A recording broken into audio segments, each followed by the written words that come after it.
Okay, so a couple of people have asked us kind of what's our trellising system like here, especially if you're driving by and you see all these bamboo posts and everything. And so kind of what it is we describe it as a modified Florida weave system.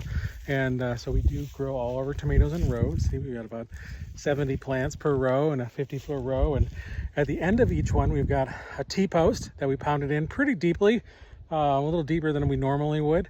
And then starting at the top, we basically are using the baling lines that come with your bales of hay over and over again. And so we're using that to kind of go through the top. And then I'll show you down here, we've got in each run, we've got 4 of these bamboo posts, right?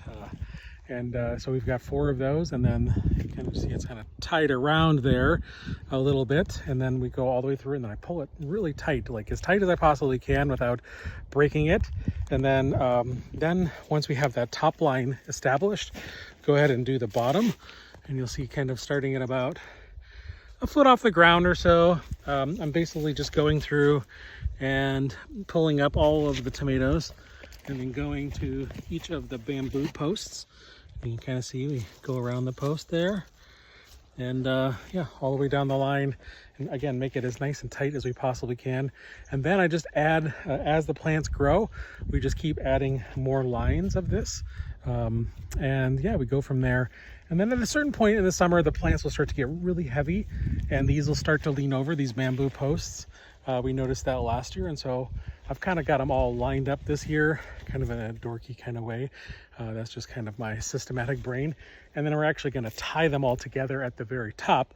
I'll get on a ladder and we'll tie all those together. We'll tie them to a fence and we'll tie them to a tree to keep both the vertical and the horizontal lines nice and tight so that the plants can grow big and strong on them.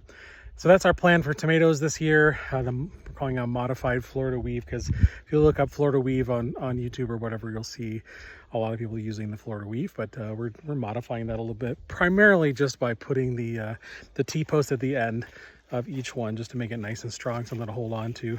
One of the things we ran into last year is that just maybe there's softer soil in Florida, but it just wasn't strong enough to hold up here in Central California. So that's the scoop with our Florida weave on the tomatoes. And what I really like is it just cleans up the rows. I can go through here with our with some equipment and clean up the rows really well every few weeks, just kind of keep the weeds down and keep the trellising going. So that's the scoop.